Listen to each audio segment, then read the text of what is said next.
really well. Preston is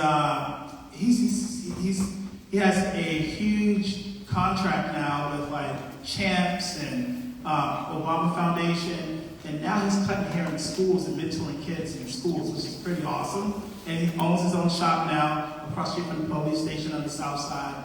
Alvin owns 2 companies, and he moved some of Michael family, and Alvin has his moving company, and Malcolm still drives trucks, and Pookie works for United Healthcare. Like everyone's doing really well, and because it's just like so much more than like sports. Like I have to say this, I think this is important, and I usually do this. Like for all people, if you're an athlete, raise your hand. And I know first of all, Northwestern basketball team is here. Give it up for Northwestern basketball. You've done very well.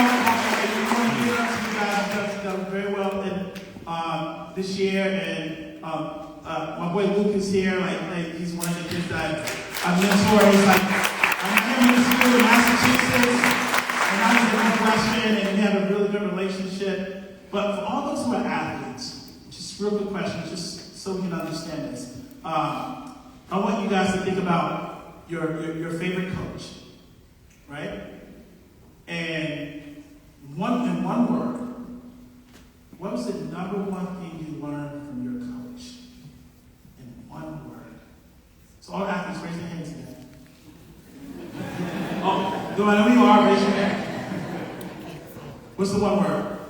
I'll say humility. Humility. Resilience. Discipline. Consistency. Effort. Diversity. Connection. Grit. Excellence. Patience. 2 more. Perseverance. Passion. Power. Teamwork. So did you notice that now with one person in here, after hours and hours and hours of beating on your craft, from playing basketball or football or rowing since a kid, no one said earth. No one said feathering. No one said dribbling. No one said dunking. No one said rigging. Why? Because it is so much more than sports. So much more. When we represent something, that one word, grit, passion, connection, like that's what every person is looking for. And for us, it was so much more than rowing.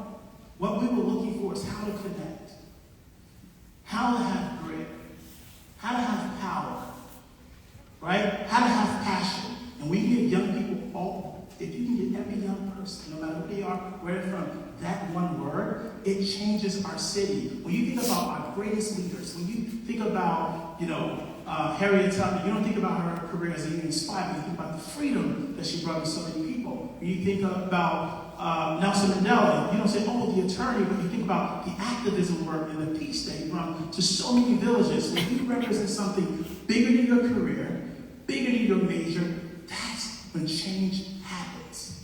That's the one word that you have. And so we can give that one word to someone else, like Ken and Victor and Coach D and all those people did to us. That changes young people's lives. And when you just think about drilling basketball, the best athlete, then all these mental health things start popping up. But we have to remember to center our program, our jobs, our teams build on those one words. And that's why you guys are successful.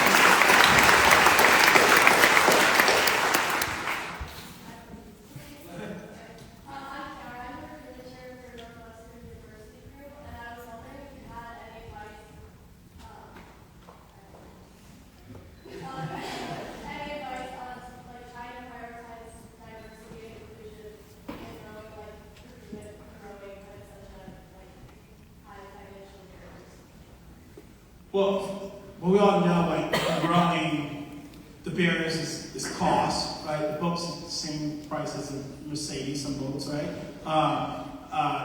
We know the barriers is swimming. We know barriers is transportation. Some people live so far from the water. The barriers we don't talk about a lot when recruiting is the lack of representation. And number one for me is boathouse culture. How does a person feel when they walk into a boathouse, right? And we know that when we walk into a boathouse as a person of color, the coach is going to make us feel welcome. And we know that is their job. But when the team is saying, hey, when the baddest person on the team is saying, hey, sit next to me, I'm going to show you how to do this. I'm going to work with you, and I hope to see you tomorrow. Like, that's what keeps young people, right? And so as a team, we have to talk about, hey, how do we make this place joyous, competitive, welcoming, warm for every single person? And you have to recruit your friends, right? So if I was in a college campus, and I want my team to be diverse, I will be at the DEI meetings, I will be at the multicultural events, and not to recruit them for rowing, because I want them to be my friends. I want friends from everywhere. And so when you recruit your friends, and they're on your team, you have a diverse program, right? And so it's really just doing the work and finding where they are and creating a program that's going to help them thrive. And in that boathouse is all those one words that we all mentioned, right? That is the place where you're going to find connection, grit, passion, right? And that's what's going to keep it.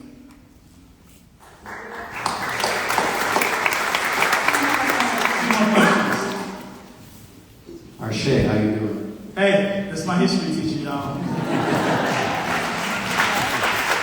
Similar to this question, I wanted to add, you talk about diversity, equity, and inclusion, and in some circles in the world right now, DE&I is sort of a bad word, and people don't want to talk about it. So what's your message to those people who are sort of the anti-diversity, equity, and inclusion people? That's a good question. Start something. For me,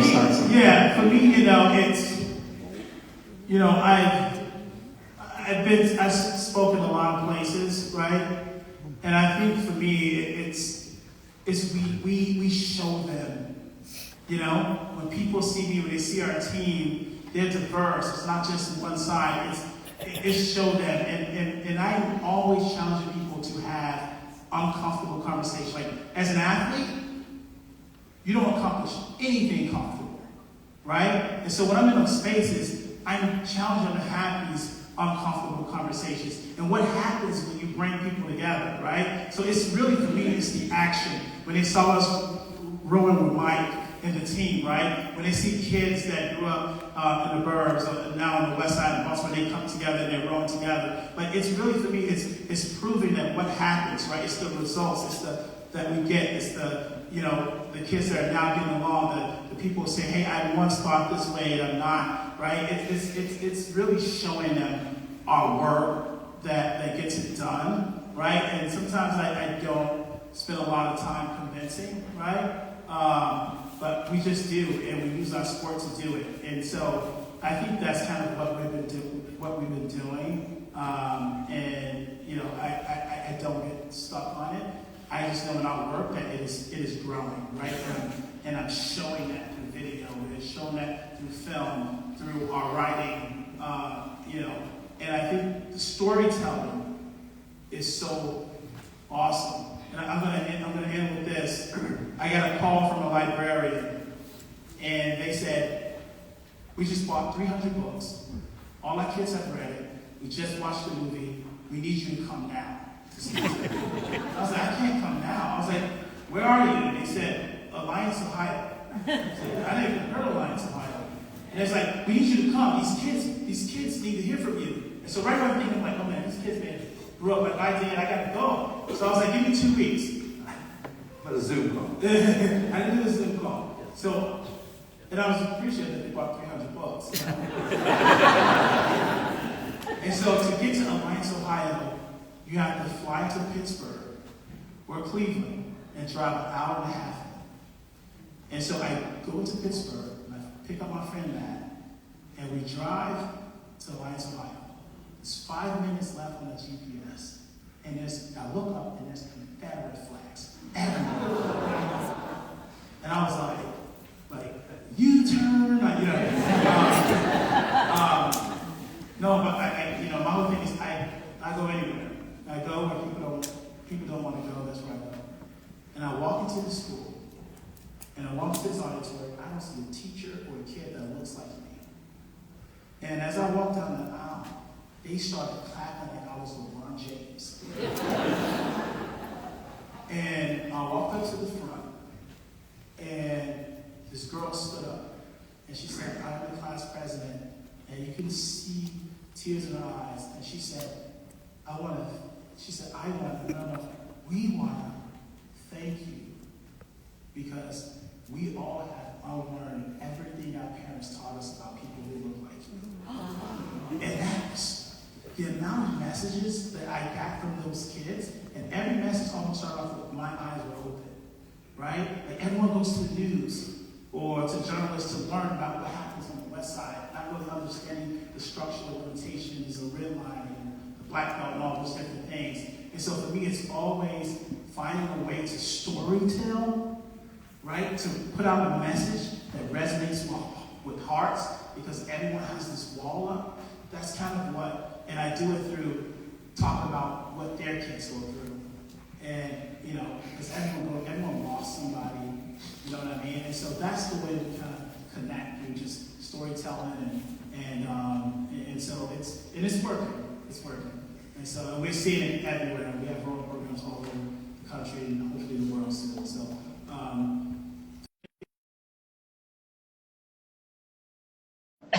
hey, what's up? All right. Okay. You might follow this. I have a challenge for you. Huh? I have a challenge for you. Okay.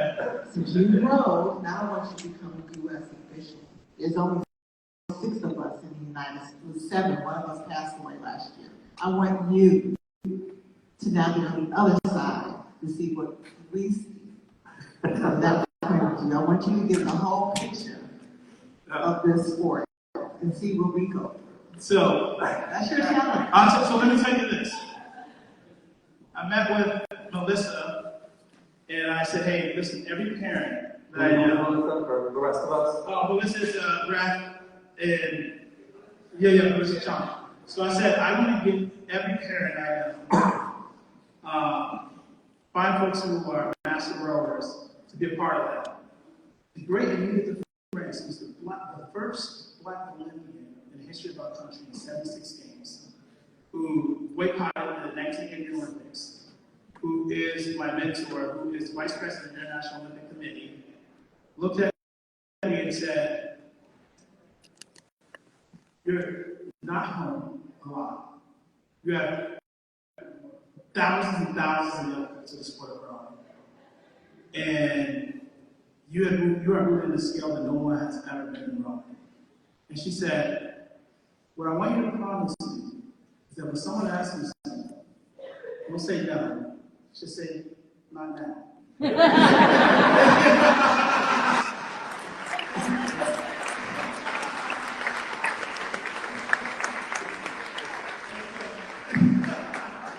And so, not now, but I will get people to do it.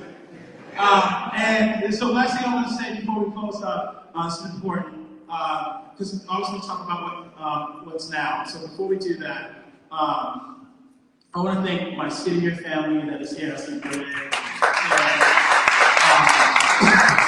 I want to thank Michael. I want to thank all my Manley family that's here, the teachers. I want to thank the cops that are here. Again, the Northwestern program, those guys who are amazing. I want to thank Barb and Amy, Karen for helping me. I want to thank the Roundtable. I want to thank, but I can't leave without saying, what is it that we do now? I mean, no, Michael Wyman, stand up, Michael Wyman.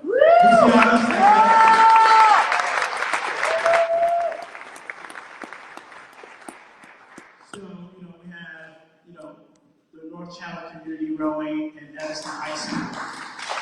We started the rowing program, and I talked about how rowing was an introduction to wellness and an introduction to self-love. I am so glad that my access to all of this change wasn't based on the amount of money that my mom had in her pocket. But for so many rowers, it is. And they're doing so much to change that in Evanston. And so I hope that we can really support the work that